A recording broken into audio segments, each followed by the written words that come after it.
तो अब एक कल्चर डेवलप किया जा रहा है, वो है राष्ट्रवाद का कल्चर। राष्ट्रवाद क्या है, इस देश के लोगों को समझाया नहीं जाएगा, इस देश के लोगों को पता भी नहीं है। विशेष तौर पर जो राष्ट्रवाद का राग अलाप रहे हैं, जो देशभक्ति का राग अलाप रहे हैं, उन्हें नहीं पता है कि राष्ट्रवाद होता क्या है।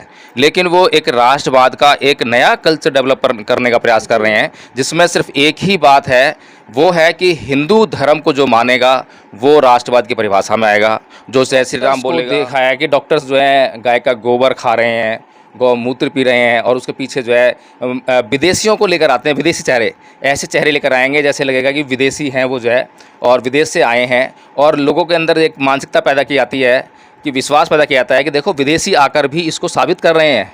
लेकिन तो मैं बार बार वही बात कर रहा हूँ, संस्कृति का मामला है। यहाँ पर जो है सुदामा के पैर जो है ईश्वर धोते हैं और उनका सम्मान करते हैं और रात रात उनको मनाते हैं। और इस तरह से यहाँ पर जो है दरिद्र नारायण की परिभाषा भी दी जाती है। कुल मिलाकर ये है कि लोगों को जैसी स्थिति में हैं उसी स्थिति में जीने के लिए तरह तरह की कहानियाँ बनाई जाती हैं, तरह तरह के नाटक जल्दी हो सके उतना छोड़ दो। लेकिन यहाँ के जो मूल्यवासी हैं, अभी देखिए जो कावड़ लेने जा रहे हैं, उन सबसे ज़्यादा संख्या सर्वे कराइए किसकी है, कौन सा समाज है वो जो है, उसमें ब्राह्मण समाज के लोग जो है आपको नहीं मिलेंगे, क्षत्रिय लोग नहीं मिलेंगे, वैश्य लोग नहीं मिलेंगे। आपको जो मिलेंगे वो वही मिलेगा जो कि कम पढ़ा लिखा है, गरीब है, मजदूर है, और विशेष तौर पर जो इस देश, यानी कि अब जो बाहर से आए हुए किराए के टट्टू जो है वो यह कहने का प्रयास कर रहे हैं कि इस देश के मूल निवासियों से वे लोग जो है उनका घर छीन लेंगे। लेकिन नीलम जी, इस सब के लिए अगर कोई दोषी है तो वो मूल निवासी ही दोषी है, जो अपने घर को अपना घर नहीं समझ पा रहा है और अपने घर पर जो दूसरे कब्जा कर रहे हैं उसके जो है उसको नहीं देख पा रहा है। और वो जो शिवलिंग स्थापित होगा उसके ऊपर जल चढ़ाने का काम करेंगे। वो जो जल चढ़ा रहे हैं, किसके ऊपर चढ़ा रहे हैं, वह चित्र किस चीज़ का है? क्या वह चित्र जो है मर्यादित है? क्या यदि उसको कोई भी व्यक्ति अगर न्यायिक दृष्टि से उसको देखने का प्रयास करे या पूरी दुनिया के सामने उसको पेश किया जाए, तो क्या इस देश के लोग जो संस्कृति का हवाला देते हैं, उस संस्कृति के लोग उसको न्याय? आप देख रहे हैं एनबी न्यूज़ 24/7 नीलम बोध के साथ, और साथ ही आज मैं बात करूंगी मध्य प्रदेश में हुई घटना को लेकर। जी हां, वही घटना जिसने मानवता को शर्मसार कर दिया है, और इस तरह की गंदी मानसिकता आखिर लोगों के मन मस्तिष्क में किस तरह से पनप जाती है। इसी कड़ी में मेरे साथ बात करने के लिए आज एडवोकेट जय भीम प्रकाश जी हैं। उन्हीं से जानना चाहूंगी कि इस घटनाक्रम को किस तरह से देखते हैं। सर, आपका स्वागत है एनबी न्यूज़ में। जय भीम, नमोदय नीलम जी। सर, जिस तरह से मध्य प्रदेश की जो घटना है, लगातार सोशल मीडिया पर हम एक वीडियो वायरल होते हुए देख रहे हैं और लोगों की अलग अलग प्रतिक्रिया है, तो सर इस घटना को आप किस तरह से देखते हैं? देखिए नीलम जी, कुछ लोग जो है इसको कानूनी तरीके से देख रहे होंगे, संवैधानिक तरीके से देख रहे होंगे। कुछ लोग इसको संवैधानिक अधिकारों का हवाला देते हुए कह रहे होंगे कि ये संवैधानिक अधिकारों का हनन है और इस पर कानूनी कार्रवाई की जाए। लेकिन मेरा ये मानना है कि जिस प्रकार से मैंने इंद्र मेघवाल की घटना थी, जितेंद्र मेघवाल की घटना थी, उन पर मैंने प्रतिक्रिया दी थी कि यह जो मामला है ये कानूनी और संवैधानिक मामला तो है ही, लेकिन उससे भी कहीं अधिक यह मामला जो है सांस्कृतिक मामला है। यह जो कल्चर है जो इस देश में डेवलप हो गया है, इसके लिए जो संस्कृति जिम्मेदार है उस संस्कृति को अपनी जवाबदेही तय करनी पड़ेगी, और उससे भी ज़्यादा जो काम है वो इस देश के लोगों को करना पड़ेगा। इस देश के लोगों को ये तय करना पड़ेगा कि जिस संस्कृति के तहत वे जीने को मजबूर हैं वो संस्कृति उन्हें क्या सिखाती है। आज तक का जो इस देश का इतिहास है, उस इतिहास में इस देश के लोगों को उस संस्कृति ने क्या दिया है। इस देश के लोगों को उस संस्कृति ने अपमान, जिल्लत और घृणा, द्वेष, इसके अलावा कुछ नहीं दिया है। और विशेष तौर पर अगर मैं इस देश के एक विशेष वर्ग की बात करूं, मान्यवर साहब कांसीराम जी ने जिसको कि बहुजन समाज के नाम से संबोधित किया, और उसमें SC, ST और OBC समाज आता है। आज हमें ये समझना पड़ेगा कि जो ये घटना घटी है कि एक व्यक्ति दूसरे व्यक्ति के ऊपर जो है पेशाब करता है, ये कौन सी संस्कृति, यानी संस्कृति मतलब दिमाग की पैदाइश है, उसके दिमाग में कहीं ना कहीं ऐसी चीज़ें बैठी हुई हैं। और अभी हम देख रहे होंगे कि लोग कावड़ लेने जा रहे हैं, फिर उसके बाद क्या करेंगे, वे लोग जल लेकर आएंगे, वहाँ से हरिद्वार जाएंगे, वहाँ जल लेकर आएंगे, और अपने अपने जो उनके जो जहाँ पर निवास स्थान है उसके आसपास जो भी मंदिर हैं वहाँ पर कहीं पर भी जो शिवलिंग स्थापित होगा उसके ऊपर जल चढ़ाने का काम करेंगे। वो जो जल चढ़ा रहे हैं, किसके ऊपर चढ़ा रहे हैं, वह चित्र किस चीज़ का है? क्या वह चित्र जो है मर्यादित है? क्या यदि उसको कोई भी व्यक्ति अगर न्यायिक दृष्टि से उसको देखने का प्रयास करे या पूरी दुनिया के सामने उसको पेश किया जाए, तो क्या इस देश के लोग जो संस्कृति का हवाला देते हैं, उस संस्कृति के लोग उसको न्यायिक ठहरा सकते हैं? वो ये कह सकते हैं कि ये जो चित्र है, ये जो मूर्ति है, ये जो न्यायिक है, ये जो सार्वजनिक तौर पे पेश की जाती है। तो ये जो संस्कृति ही ऐसी है, इस संस्कृति में आपने देखा है कि समय समय पर जो इनके इस संस्कृति के जो देवता हैं, ईश्वर हैं, उन लोगों ने क्या किया है, क्या उदाहरण पेश किए हैं। तो उन्होंने जो है हत्याएं की हैं, बलात्कार किए हैं, द्वेष किया है, घृणा की है।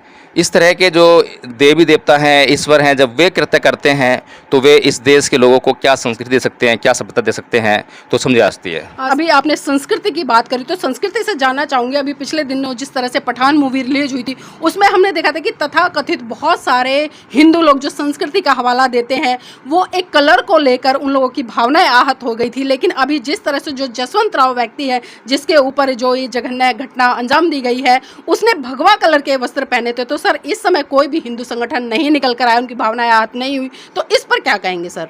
देखिए नीलम जी, ये भी जो है एक तरह की संस्कृति को डेवलप करने का प्रयास किया जा रहा है जी। जो चाहे वो जो बेशरम रंग जो दीपिका पादुकोण ने पहना और जो पठान मूवी के ऊपर जो हल्ला मचा, वो प्रकरण हो या कोई और प्रकरण हो, अब एक कल्चर डेवलप किया जा रहा है, वो है राष्ट्रवाद का कल्चर। राष्ट्रवाद क्या है, इस देश के लोगों को समझाया नहीं जाएगा, इस देश के लोगों को पता भी नहीं है। विशेष तौर पर जो राष्ट्रवाद का राग अलाप रहे हैं, जो देशभक्ति का राग अलाप रहे हैं, उन्हें नहीं पता है कि राष्ट्रवाद होता क्या है। लेकिन वो एक राष्ट्रवाद का एक नया कल्चर डेवलप करने का प्रयास कर रहे हैं, जिसमें सिर्फ एक ही बात है, वो है कि हिंदू धर्म को जो मानेगा वो राष्ट्रवाद की परिभाषा में आएगा, जो जय श्री राम बोलेगा वो हिंदू राष्ट्र की परिभाषा में आएगा।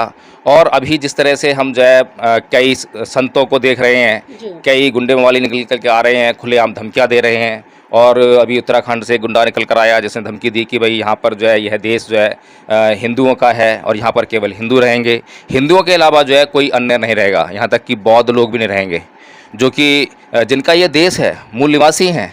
यानी कि अब जो बाहर से आए हुए किराए के टट्टू जो है वो यह कहने का प्रयास कर रहे हैं कि इस देश के मूल निवासियों से वे लोग जो है उनका घर छीन लेंगे।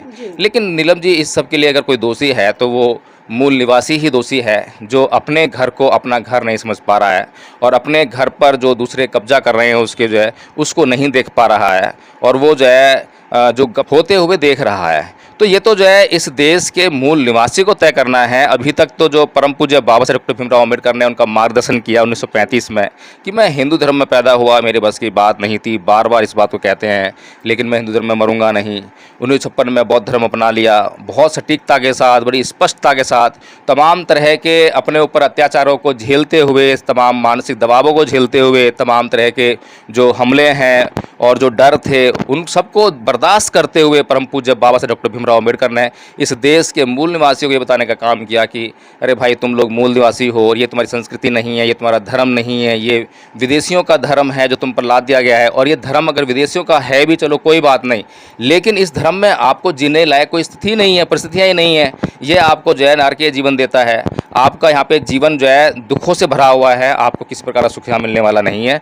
आप इसको जितना जल्दी हो सके उतना छोड़ दो। लेकिन यहाँ के जो मूल निवासी हैं, अभी देखिए जो कावड़ लेने जा रहे हैं, उन सबसे ज़्यादा संख्या सर्वे कराइए किसकी है, कौन सा समाज है वो जो है, उसमें ब्राह्मण समाज के लोग जो है आपको नहीं मिलेंगे, क्षत्रिय लोग नहीं मिलेंगे, वैश्य लोग नहीं मिलेंगे। आपको जो मिलेंगे वो वही मिलेगा जो कि कम पढ़ा लिखा है, गरीब है, मजदूर है और विशेष तौर पर जो इस देश का मूल निवासी है। जिस तरह से घटना सुर्खियों में बनी और लगातार सोशल मीडिया पर लोगों ने एक प्रेशर क्रिएट किया और उसी के मार्फत हमने देखा कि मध्य प्रदेश की पुलिस ने जो परवेश शुक्ला नाम का जो गुंडा है उसको अरेस्ट भी कर लिया।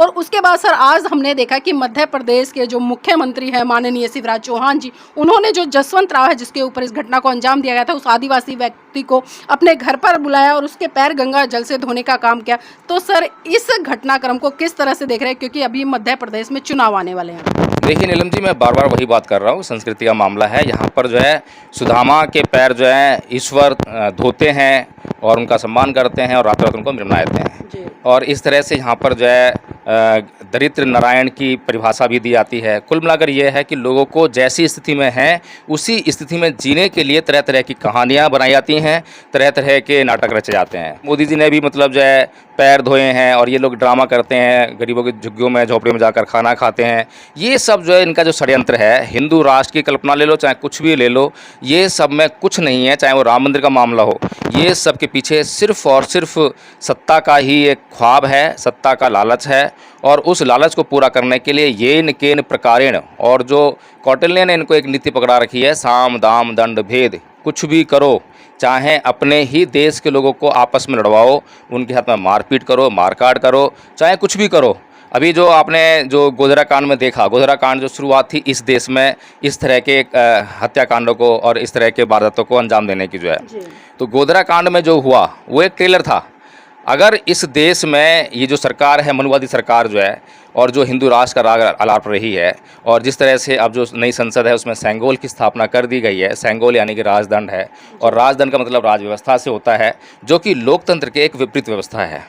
तो अगर लोकतंत्र को धत्ता बताकर यहाँ पर राजतंत्र स्थापित किया जाता है, और उसी दिशा में ये लोग बढ़ रहे हैं, मनुस्मृति को लागू करने की दिशा में बढ़ रहे हैं, और 2024 का जो चुनाव है, अगर ये फुल फ्लैश जीतते हैं तो इनके रास्ते जो हैं धीरे धीरे खुलते जा रहे हैं। और सबसे बड़ी समस्या क्या है नीलम जी, कि इस देश के लोगों को पढ़ाई लिखाई से दूर रखने का जो है बड़ा भारी षड्यंत्र रचा जा रहा है, और ये उसमें कामयाब हो रहे हैं।